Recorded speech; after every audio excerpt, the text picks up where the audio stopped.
Hi, it's Catherine. So today I'm making a video about some books that I'm particularly excited for that are being published next month in May 2018. And I know this is a type of video that I've not really done before, and I kind of want to hear what you think of this format.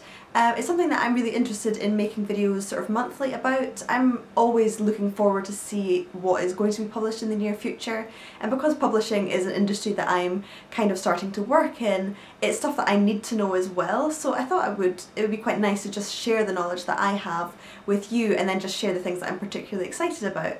I am aware that the release dates that I'm talking about are only relevant for the UK, and I know that a lot of you are not from the UK, so it may seem a little bit less relevant to you, but I'm hoping that it'll still be a kind of roundup of books that are coming out in the near future or maybe just released that are quite exciting.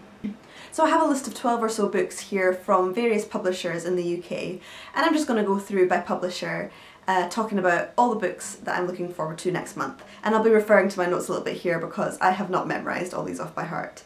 So firstly, some books from Penguin Random House. The first one that I'm particularly interested in is on the 3rd of May. It's Whistle in the Dark by Emma Healey, and she is the author of Elizabeth is Missing, one of the books I really enjoyed reading, I think the year before last, about a woman living with dementia. This is published by the imprint Viking and is about a 15-year-old girl called Lana who goes missing while on a painting holiday with her mother, and she then reappears 4 days later, seemingly unharmed and insisting that she cannot remember anything about what's happened to her while she's been gone. So I think it sounds really intriguing, and I did love Elizabeth is Missing. It was quite a commercial type of novel, but really well written and really compelling, and I have high hopes for this one, and it's going to be published in hardback and it'll be £12.99. Also on the 3rd of May is The Story of a Marriage by Geir Gulliksen, translated from the Norwegian by Deborah Dawkin.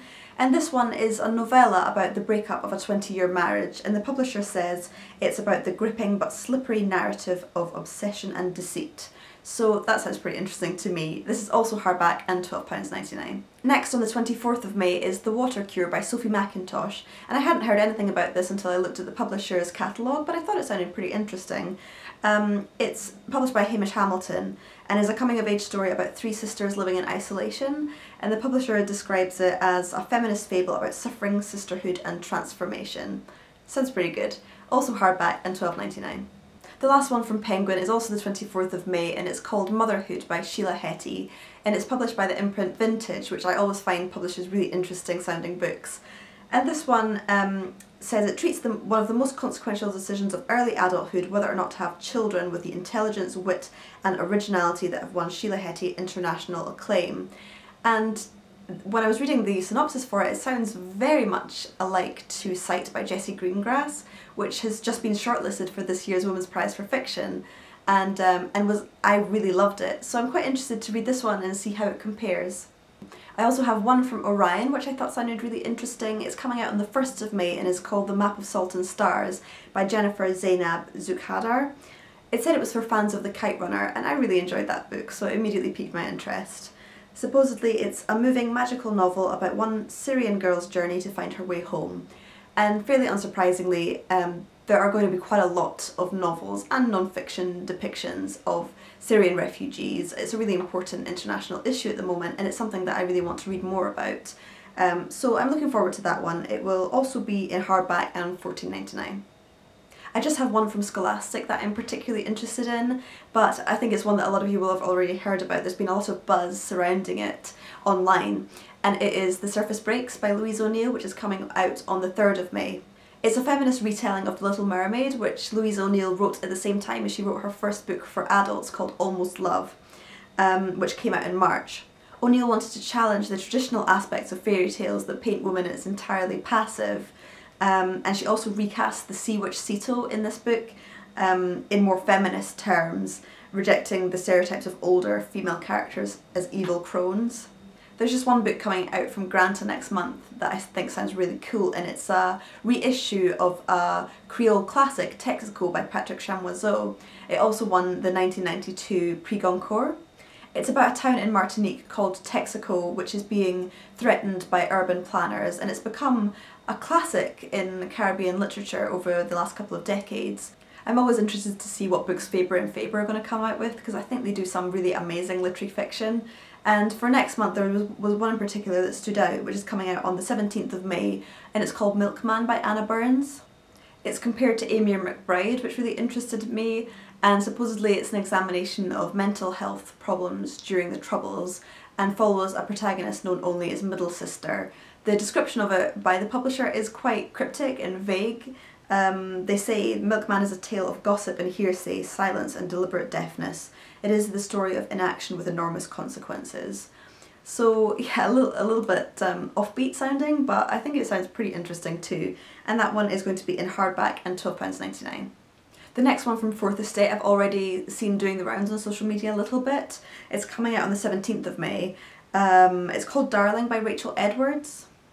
The publisher says, a white teenage girl clashes with her new black stepmother in this fresh, original, thought-provoking thriller. So it's about a teenage girl called Lola who's trying to get along with her new stepmother, but within 6 months one of them is dead. So it's definitely a thriller, and don't usually go for kind of crime thriller type novels, but I've heard that the kind of analysis of race relations is also really incisive in this one, so I have high hopes for it. It's going to be hardback and it's going to be £10.99. And lastly, I just have two books from Pan Macmillan. So one is from the imprint Picador. It comes out on the 3rd of May and it's called Connect by Julian Gough. This seems to be quite a futuristic book that's looking at society in the digital age. The blurb on the publisher's website compared it to Ready Player One, which I'm not so interested in, but it also mentioned The Power by Naomi Alderman, which won the Women's Prize for Fiction, well, the Bailey's Prize for Fiction last year, and I really enjoyed that one. It's about a hacker called Colt who submits some of his mother's research to a biotech conference and is forced to go on the run from the authorities with his family. So again, it's not really something I would typically gravitate towards, but just looking at the cover, I feel like it has a slightly more literary feel than a lot of kind of sci-fi digital era type novels, and I think it has the potential to be quite a good one, so I'll see what other people are saying and then I might give it a go. That one is going to be hardback and £14.99. There's actually two more on my list here, one more that's coming out on the 3rd of May, and probably the one I'm most excited for actually next month is called The Burning Chambers by Kate Mosse. This one is published by the imprint Mantle and is going to be the first book in a series of 3 or 4 that are going to be epic historical fiction, spanning 300 years of history. This one is specifically a story of forbidden love during the French Wars of Religion. It's going to be £20 and come out in hardback. Kate Mosse is most known for her Gothic fiction, and I've only read one collection of short stories by her, but I really enjoyed it actually. I thought she did tension extremely well, so I'm interested to see how she moves from that kind of Gothic type fiction into full-blown historical fiction with this one. There's been quite a lot of hype around it already, so I think it'll be pretty good. And then lastly, there's another one that's a little bit vague in its description, but I think it looks like it'll be pretty good. It's coming out on the very last day of May the 31st, and it's called The Paper Lovers by Gerard Woodward. It's by the imprint Picador, and it's got about 2 married couples and an extramarital affair, and the publisher describes it as a devastating novel of love and obsession by a Man Booker shortlisted author. I have to say it was mostly the book cover that attracted me to this one initially, but I think it has the potential to be pretty good.